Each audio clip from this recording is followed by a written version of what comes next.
23 జనవరి 2026 సంవత్సరం వసంత పంచమి. దానిని పురస్కరించుకొని కొన్ని విషయాలు తెలుసుకుందాం. బద్ధకం మీ లక్ష్యాన్ని చంపుతుంది. అవమానం మీ నమ్మకాన్ని చంపుతుంది.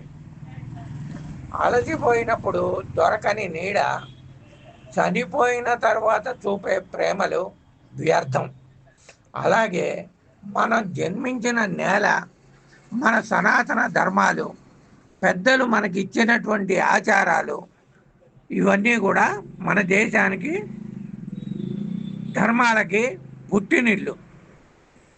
ఈ పండగలు, వాటి ధర్మాలు ఆచరించడం భారతమాత ఆదేశంగా భావించాలి.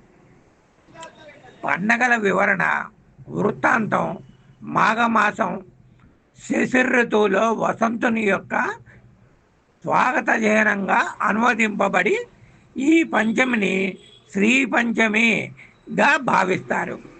ఇది వసంత పంచమి కదా అని అన్ని కార్యాలకు శుభం అని అనుకోకూడదు. ఎందుకంటే జ్యోతిష శాస్త్రం ప్రకారం ఆ రోజు మీకు కుదరవచ్చు, కుదరకపోవచ్చు. తిథి బాగుంటే సరిపోదు. తిథి కంటే వారం బాగుండాలి. వారానికంటే నక్షత్రం బాగుండాలి. నక్షత్రానికంటే లగ్నం బాగుండాలి.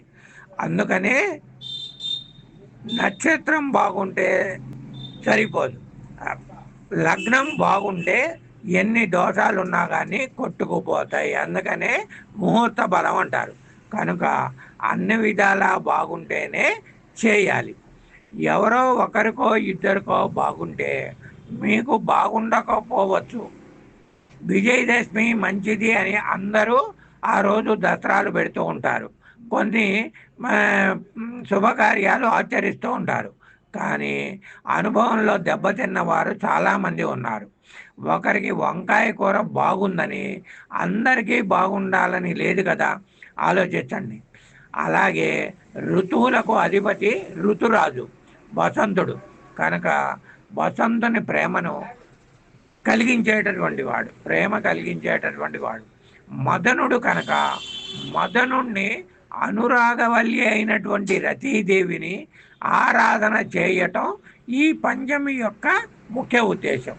అయితే శ్రీ పంచమి నాడే కనబడుతుంది. వీరు ముగ్గురిని పూజించటం వల్ల వ్యక్తుల మధ్య ప్రేమాభిమానాలు కలుగుతాయి అని చాలామందికి వసంత పంచమి జ్ఞానం, భాష, సంగీతం మరియు అన్ని లలిత కళల దేవతగా ఆరాధించబడేటటువంటి సరస్వతీదేవికి అంకితం చేయబడింది. ఈరోజు అక్షరాభ్యాసములు కూడా శిశువుకి కుదిరితేనే చెయ్యాలి. లేకపోతే ఈ ముహూర్త బలం మీదనే వారి యొక్క శిశువు యొక్క విద్యాభివృద్ధి ఆధారపడి ఉంటుంది. కాబట్టి శాస్త్ర పరిజ్ఞానం ఉన్నటువంటి వారిని సంప్రదించి ఈ యొక్క శుభకార్యాలు ఆచరించండి. అది శుభప్రదం. అభివృద్ధి పదంలో నడవండి. సర్వే జనా సుఖినో భవంతు. శుభం భవతు, శుభం భవతు, శుభం భవతు. జ్యోతిష్య వాస్తు ప్రవీణ కాశీనాథన్ సుబ్రహ్మణ్యం, గాంధీనగర్, విజయవాడ 3. శుభం భవతు.